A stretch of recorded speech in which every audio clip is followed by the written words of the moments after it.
Welcome to the Locked On Titans podcast. I am your host, Tyler Rowland. Titans fans, it is a Wednesday edition of the Locked On Titans podcast. And on today's show, we are going to recap everything that happened at Tennessee Titans practice on Tuesday. The Titans are in phase 3 of the offseason. That means organized team activities. We saw Ryan Tannehill talk more about that mentor comment about Malik Willis. We got updates on a lot of guys who finished the season injured for the Titans last year, and we got a little bit of a nugget about where Dillon Radunz was playing during practice with the Titans. We're going over all of that and much more on an OTA recap edition of the Locked On Titans podcast.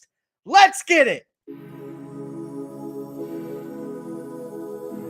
You are Locked On Titans, your daily Tennessee Titans podcast, part of the Locked On Podcast Network, your team every day.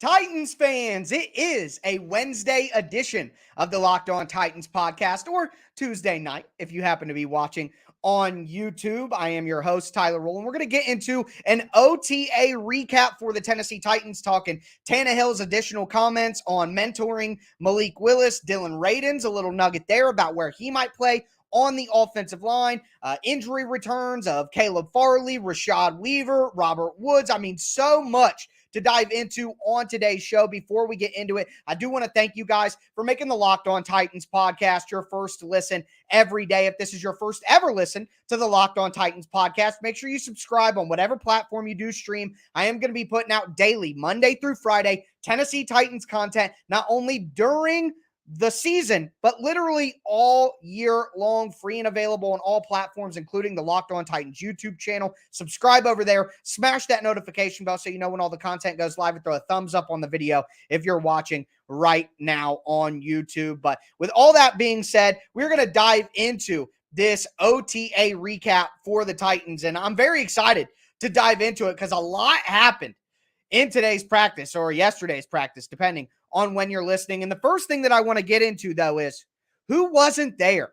Who didn't show up to Titans organized team activities? That always seems to be front and center on everybody's mind. So let's get into that. Number one, obviously, Derrick Henry was not at practice for the Titans. No need for that. But I'm going to get into each individual person after we get through the entire list of guys who weren't there. So, of course, Derrick Henry, Jeffrey Simmons, Kevin Byard, Bud Dupree, Zach Cunningham, Harold Landry, Nate Davis, Jeff Swaim, and then Danico Autry.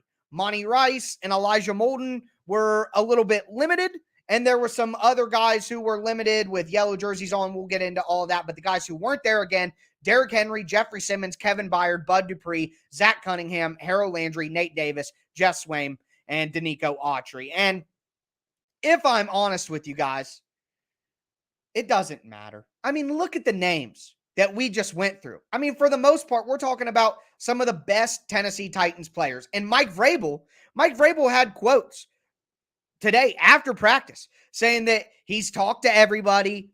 He knows where these guys are.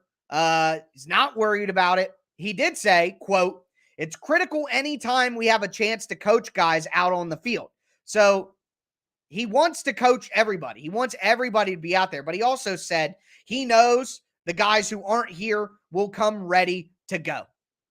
Okay, that's all it comes down to. He also said, quote, "I've been in contact with the guys on our team. I know the guys are working," end quote. So anybody who tries to make the absences of these players from OTAs a big deal is just full of crap. You guys have criticized me in the past for some of my hot takes. I can be a little overzealous at times. I recognize that. I get a little bought into each situation. And I am sitting here to tell you this is not a concern. This is not a concern. Derrick Henry is a beast. He's going to be ready to go. I'm not worried about that at all. Jeffrey Simmons Are you going to tell me that you're worried about Jeffrey Simmons being ready for the football season? Kevin Byard, give me a break. Now, Bud Dupree, I would like to have him in because of his limited offseason last year coming back from ACL. But another guy who's been a veteran in the NFL, he knows what's best for him. Same with Zach Cunningham. Harold Landry just got the big-time deal. Are we worried about Harold Landry's work ethic? No. Nate Davis, I'd like to have offensive line chemistry, especially with new starters. But with the Titans trying to find who they want to start on the interior of the offensive line, at least at left guard, that's just more reps for somebody else. We know who Jeff Swaim is. I'm not worried about Jeff Swaim. Danico Autry, again, another guy who could come in, roll out of bed and get 8 sacks in the NFL. So I'm just not worried about him. And we want to talk about chemistry and all that. Well, pretty much all the wide receivers and Ryan Tannehill were out there. So I don't know. I guess sometimes I get worried about certain things, and this is just not one of them. I'm not concerned about it at all. And we think about some injury guys who we were worried whether they would be ready for the season, and they're out there. Caleb Farley, Robert Woods, Rashad Weaver, out there. So I'm not going to be worried about guys who are healthy, getting ready to go during phase 3 of the offseason, OTAs in May. I just don't have the ability to get mad about guys not showing up. So that's my take on it. Yes, you'd love perfect chemistry. You'd love perfect attendance. But we're talking about some of the best players on the team who are certified veterans in the NFL. I'm not going to trip if they weren't at an OTA in May. Sorry, just not going to be able to get me worked up over that. But we're going to talk about the guys who were at practice. Talk about Ryan Tannehill, and he made some additional comments on Malik Willis and the mentor comment. So we'll dive into that. Like I said, we got injured players who some people were worried about returning.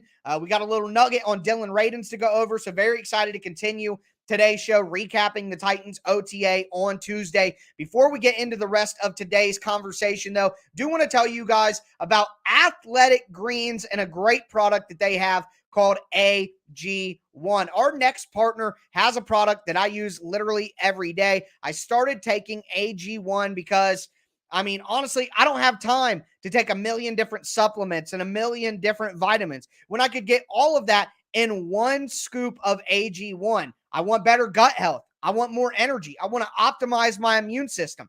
And like I said, avoid taking all those pills and all those different vitamins. Just a supplement that actually tastes great that I wanted to use every single morning. And that's what I got with the AG1. You're going to absorb 75 high quality vitamins, minerals, whole food source superfoods, probiotics, and adaptogens. All you got to do is take one scoop of the AG1, put it into a glass of water, drink that glass of water every morning, and you are going to feel absolutely fantastic. Since I've been taking the AG1, I've lost around 15 to 20 pounds up and down here and there. Depends on the day that I step on the scale, but it's really given me that boost in the morning to kind of get done all the things that I need to get done. Right now, it's the perfect time to reclaim your health and arm your immune system with convenient daily nutrition. Again, just one scoop in a cup of water every day. That's it. No need for a million different pills and supplements to look out for your health. To make it easy, Athletic Greens is going to give you a free 1-year supply of immune supporting vitamin D and 5 free travel packs for your first purchase. All you have to do is visit athleticgreens.com/NFL network. Again, that's athleticgreens.com/NFL network to take ownership over your health and pick up the ultimate daily nutritional insurance.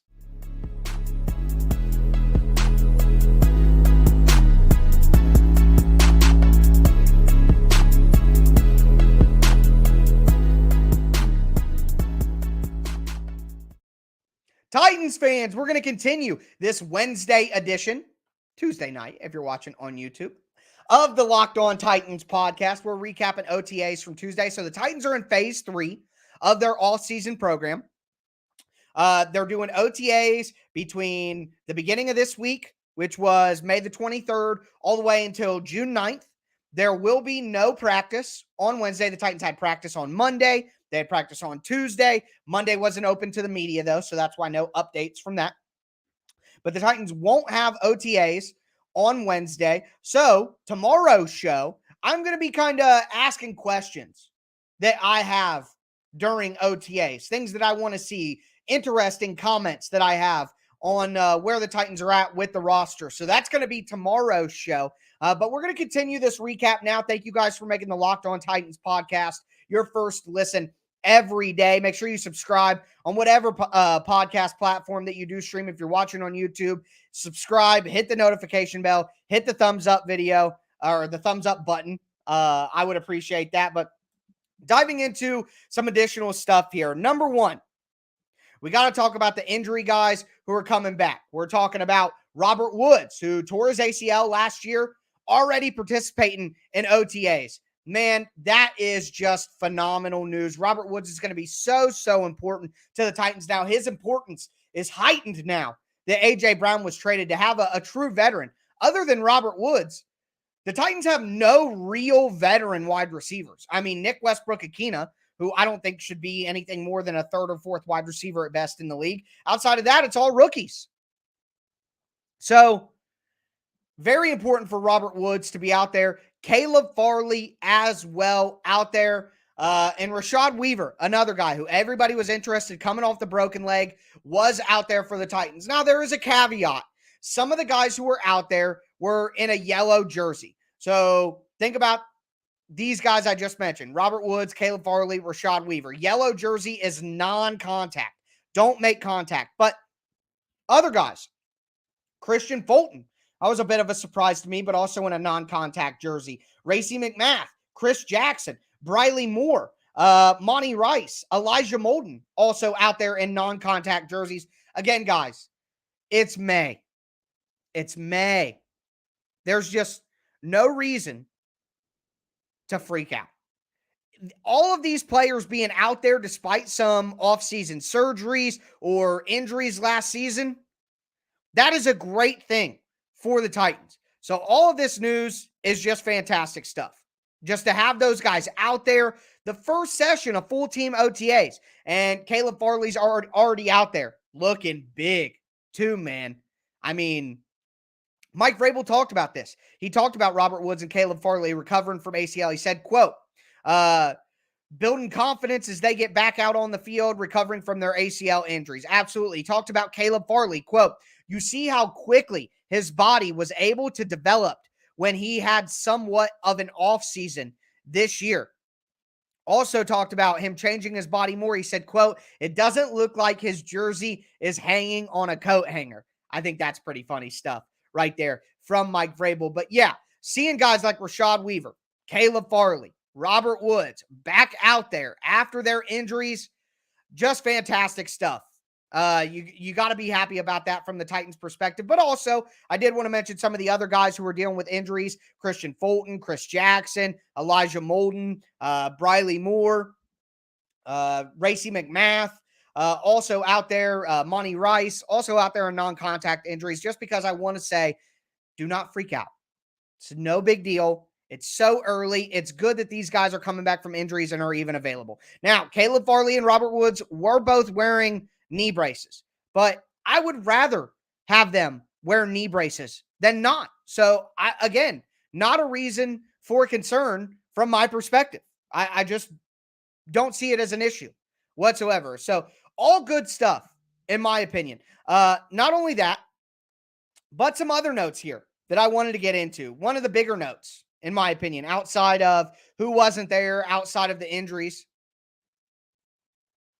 Dillon Radunz. We wanted to know, you going to play him at guard?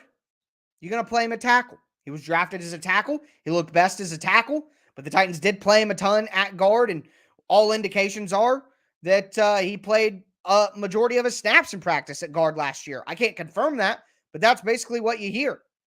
So is Dillon Radunz a guard or a tackle? Ladies and gentlemen, we got a little bit of an answer at today's OTA. When the team split up into different groups, Dillon Radunz went with the offensive tackles. And thank God, man. Thank God. Now, that's not a definitive answer, but Dillon Radunz is a tackle. I mean, He played his best football at tackle. He made his way to the NFL as a tackle. The Titans need Dillon Radunz to be a tackle. There's no way around it. And I think he is a tackle. And as a matter of fact, I think he's a left tackle. I think he's a left side player. I think he's better on the left side. And I think ultimately he will be the Titans left tackle. Not this year. Hopefully he plays right tackle. But next year, I think there's a decent chance he could kick out to left tackle. But I do have to say, Radunz got work at both inside and outside at today's practice. So although when they split up, he went with the tackles, he did get some inside work as well. So we're not fully away from the nightmare of thinking that Dillon Radunz is a guard, but just good positive developments on that front from practice. So like to hear that. But I'm going to continue breaking down Titans OTAs. We talked the injured guys coming back. That's a big boost. We talked the guys who weren't at practice, and we talked about Dillon Radunz going with the tackles as well. We're going to do just general updates on everything else that took place at OTAs.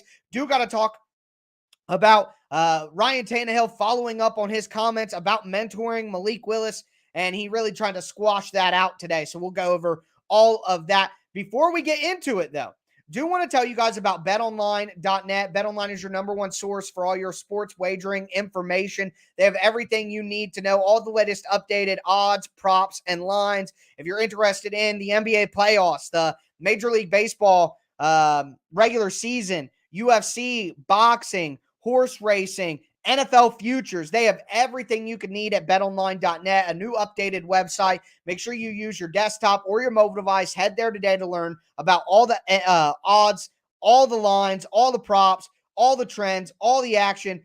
BetOnline, where the game starts.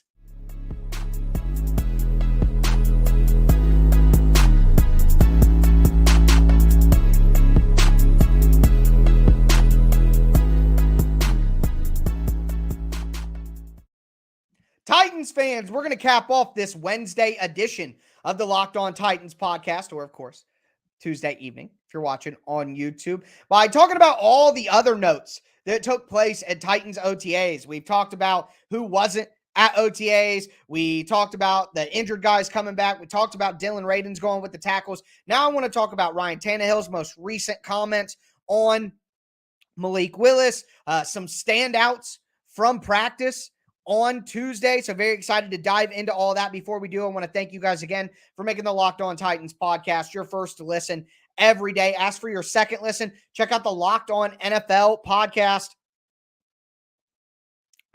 You make the Locked On Titans podcast your first listen every day. You get all your Tennessee Titans news in under 30 minutes. Well, now pair that with the Locked On NFL podcast and get all your national NFL news in under 30 minutes, Monday through Friday. It's free and available on all platforms. Subscribe to the Locked On NFL YouTube channel. I host the Thursday national show, so I would appreciate the support as well. But let's dive back into Titans OTAs here. The Malik Willis stuff with Ryan Tannehill. Ryan Tannehill had this to say, quote, "He's a great person. He's a talented person. I'm really disappointed in how things got spun. I pride myself on being a great teammate."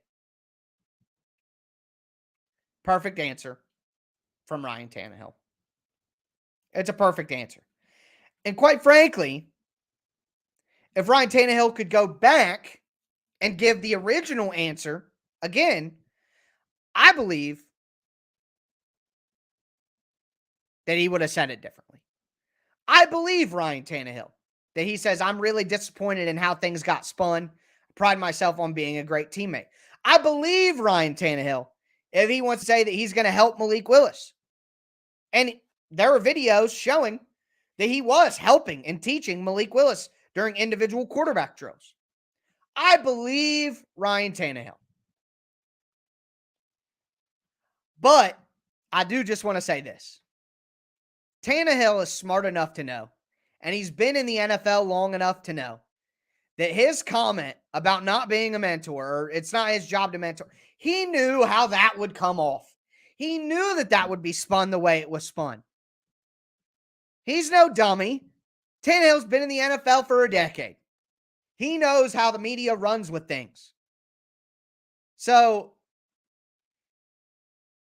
I believe him that he's going to help Malik. I believe him that he didn't mean it the way that it came out. But I also know that Tannehill knows how that's going to come out when he says something like that.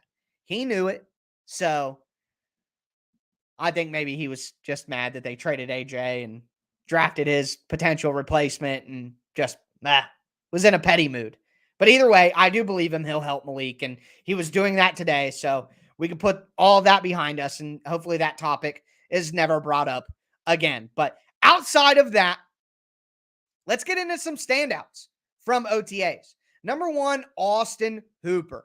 Mike Vrabel said, love Austin Hooper's attitude, was at a charity in California last week for foster children, then took a red-eye flight to Nashville for an OTA session the next day.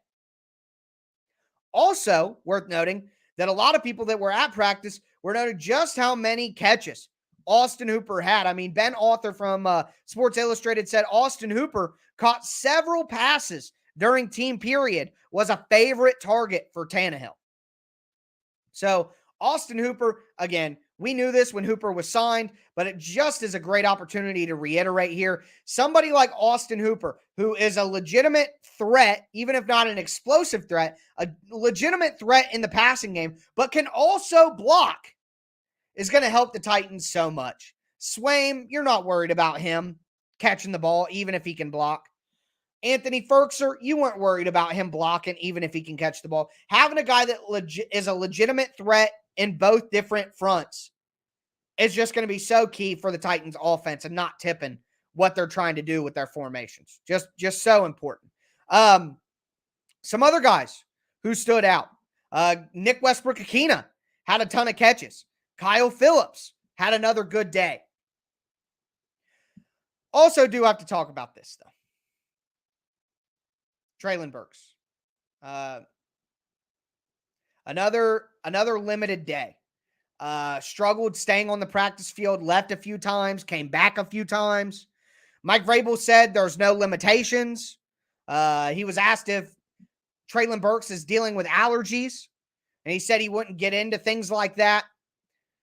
Guys, I just have to say here, Mike Vrabel also said they come along differently. He's working hard. He's trying to improve. I'm not going to comment on anybody's allergies to pollen. He also said a lot of guys have allergies. Well, he was taking an inhaler. Dealing last week, that was, he's got asthma. That's why. This week, everybody's asking about allergies. I don't know. In my mind, it's just the dude's out of shape, not ready to go. So until I see something definitive saying he has asthma, he has allergies, he has this, he has that, I'm just going to say that the dude's out of shape and not ready to go, which isn't that big of a concern because he's going to get in shape over the summer doing football activities.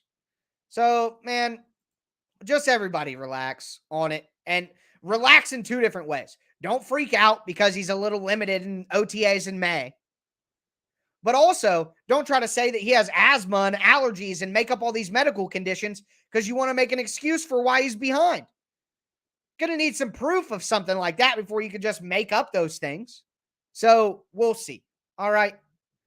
And either way, he's going to have to play through asthma and play through allergies to be the player the Titans want him to be. So whatever, Anyways, moving forward, another guy that I want to mention that was a little bit of a standout was Des Fitzpatrick. And I have been openly critical of Des Fitzpatrick.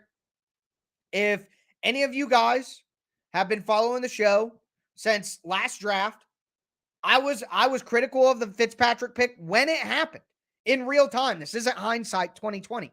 I was even more critical of the Des Fitzpatrick pick when he didn't make the team, when he caused 2 interceptions by messing up his route against the Texans in week 11. You traded multiple picks. You traded up to get Des Fitzpatrick. And although there is some optimism around him right now, going to have to prove it to me. Same thing with Nick Westbrook-Akina. There's a ton of optimism. Oh, he's made so much progress. Blah, blah, blah. At the end of the day, Nick Westbrook-Akina shouldn't be more than your 4th wide receiver. He's a physical backup wide receiver who can be a good blocker in a run-first system. He's on the right team. He's in the wrong role. We can get as hype as we want about wide receivers in the offseason. But everybody was talking about how much depth the Titans had at wide receiver and how good the wide receiver core could be last year with Chester Rogers and Marcus Johnson and Racey McMath, Des Fitzpatrick, Mason Kinsey. And what happened? It turns out the Titans had one of the worst wide receiver groups in the NFL. So I'm not going to get too high and I'm not going to get too low. And that is where I'm going to be throughout most of the offseason. So that's a recap. The guys who weren't there, injured guys who returned and showed positive signs. Dillon Radunz with the offensive tackles, Ryan Tannehill on Malik Willis. The standouts from day one, or it's really day two, but the first one open to the media. I'm going to be back tomorrow, and we're going to talk about things I want to see in OTAs, questions that I have during OTAs, as the Titans do not have practice on Wednesday. But that's going to do it for me today, folks. As always, I am your host, Tyler Rowland, and this was Locked On Titans.